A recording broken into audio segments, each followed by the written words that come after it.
Tapi sekali lagi ini penting. Yang pesan yang harus ibu jadikan oleh-oleh, bahwa berhijab saja belum cukup,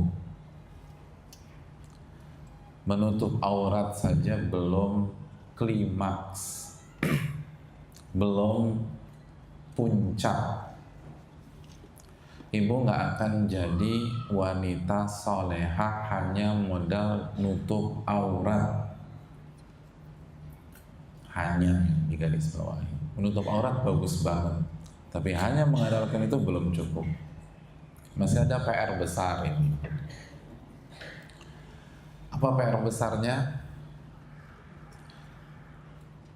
Ibu punya dan memakai pakaian ketakwaan. Itu baru puncak dari hijrah.